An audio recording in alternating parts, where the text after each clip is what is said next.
Thank you, Mr. Chairman. You just gave a long answer, Madam Secretary, to Ms. Sanchez about what you heard that night, what you're doing, but nowhere in there did you mention a video. You didn't mention a video because there was never a video-inspired protest in Benghazi. There was in Cairo, but not in Benghazi. Victoria Nuland, your spokesperson at the State Department, hours after the attack said this: Benghazi has been attacked by militants. In Cairo, police have removed demonstrators.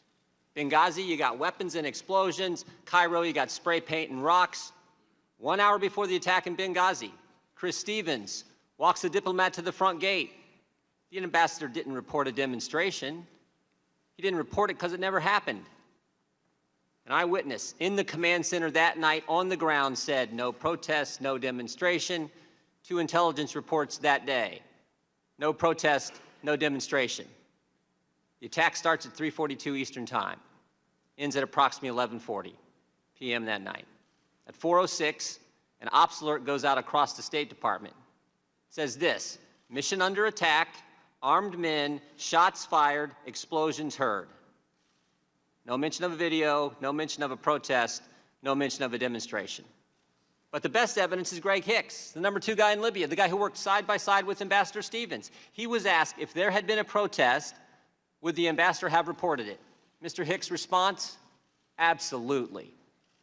For there to have been a demonstration on Chris Stevens' front door and him not to have reported it is unbelievable, Mr. Hicks said. He said, secondly, if it had been reported, he would have been out the back door within minutes, and there was a back gate. Everything points to a terrorist attack. We just heard from Mr. Pompeo about the long history of terrorist incidents, terrorist violence in the country, and yet 5 days later, Susan Rice goes on 5 TV shows, and she says this: Benghazi was a spontaneous reaction as a consequence of a video. A statement we all know is false.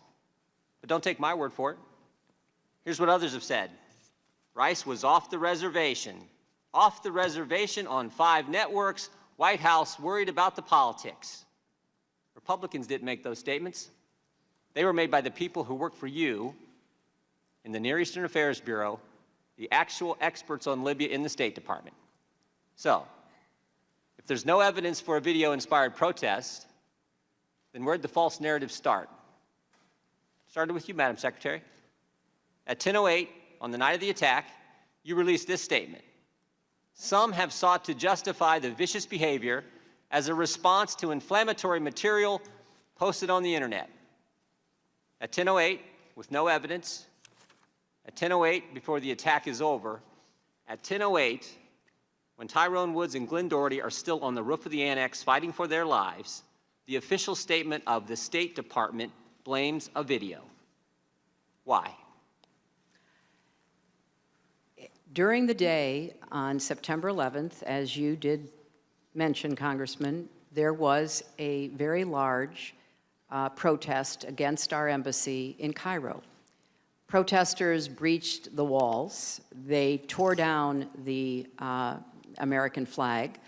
And it was of grave concern to us because the inflammatory video had been shown on Egyptian television, which has a broader reach than just inside Egypt. And if you look at what I said, I referred to the video that night in a very specific way. I said, some have sought to justify the attack because of the video.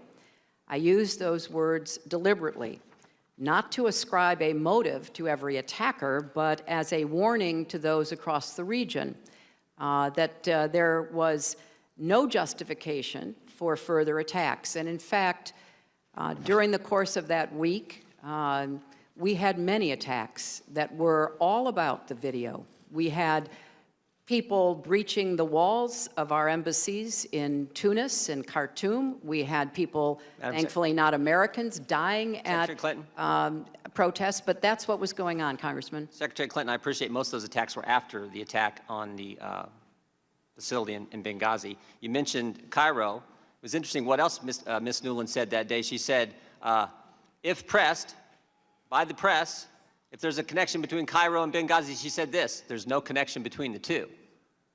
So here's what troubles me.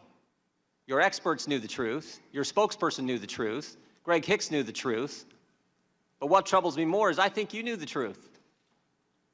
I want to show you a few things here. You're looking at an email you sent to your family. Here's what you said. At 11 o'clock that night, approximately 1 hour after you told the American people it was a video, you say to your family, 2 officers were killed today in Benghazi by an al-Qaeda-like group. You tell the American people one thing, you tell your family an entirely different story. Also, on the night of the attack, you had a call with the president of Libya. Here's what you said to him. Ansar al-Sharia is claiming responsibility. It's interesting, Mr. Katala, one of the guys arrested and charged, actually belonged to that group.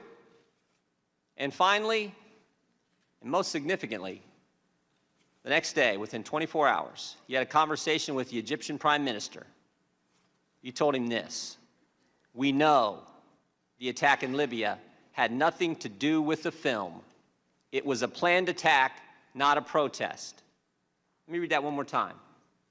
We know, not we think, not it might be, we know the attack in Libya had nothing to do with the film. It was a planned attack, not a protest. State Department experts knew the truth. You knew the truth, but that's not what the American people got. And again, the American people want to know why. Why didn't you tell the American people exactly what you told the Egyptian Prime Minister? Well, I think if you look at the statement that I made, I clearly said that it was an attack, and I also said that there were some who tried to justify it on the basis of the video, Congressman. And I think but real quick, calling it an attack is like saying the sky's blue. Of course, it was an attack.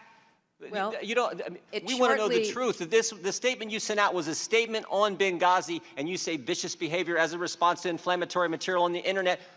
If that's not pointing as the motive of being a video, I don't know what is. And that's certainly how the American people saw it. Well, Congressman, there was a lot of conflicting information that we were trying to make sense of. The situation was very fluid. It was fast moving. There was also a claim of responsibility by Ansar al-Sharia. And when I talked to the Egyptian Prime Minister, I said that this was a claim of responsibility by Ansar al-Sharia, by a group that was affiliated, or at least wanted to be affiliated with al-Qaeda. Sometime after that, the next day, early the next morning after that, on the 12th or 13th, they retracted their claim of responsibility. Madam Secretary? And I think if you look at what all of us were trying to do, and we were in a position, Congressman, of trying to make sense of a lot of incoming information and watch the way the intelligence community tried to make sense of it. Madam Secretary. So all I can say is nobody... There was not conflicting information the day of the attack because your press secretary said, if pressed, there's no connection between Cairo and Benghazi. It was clear. You're the ones who muddied it up, not the information. Well, there's no connection. Here's what I think's going on. Here's what I think's going on. Let me show you one more slide. Again, this is from Victoria Nuland, your press person. She says to Jake Sullivan and Philippe Reines, subject line reads this: Romney's statement on Libya. Email says, this is what Ben was talking about. I assume Ben is the now somewhat famous Ben Rhodes, author of the Talking Points memo. This email is at 10:35, 27 minutes after your 10:08 statement.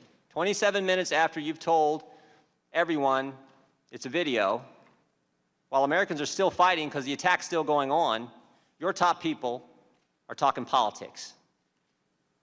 Seems to me that night you had 3 options, Secretary. You could tell the truth, like you did with your family, like you did with the Libyan president, like you did with the Egyptian prime minister. Tell them it was a terrorist attack. You could say, you know what, we're not quite sure. Don't really know for sure. I don't think the evidence is there. I think it's all in the first one, but you could have done that. But you picked a third option. You picked the video narrative. You picked the one with no evidence, and you did it because Libya was supposed to be, as Mr. Roskin pointed out, this great success story for the Obama White House and the Clinton State Department. And a key campaign theme that year was GM's alive, bin Laden's dead, al-Qaeda's on the run. And now you have a terrorist attack. And it's a terrorist attack in Libya. And it's just 56 days before an election. You can live with a protest about a video. That won't hurt you. But a terrorist attack will. So you can't be square with the American people. You tell your family it's a terrorist attack, but not the American people. You can tell the president of Libya it's a terrorist attack, but not the American people. And you can tell the Egyptian prime minister it's a terrorist attack, but you can't tell your own people the truth. Madam Secretary, Americans can live with the fact that good people sometimes give their lives for this country. They don't like it. They mourn for those families. They pray for those families. But they can live with it. But what they can't take, what they can't live with, is when their government's not square with them. Mr. Chairman, I yield back.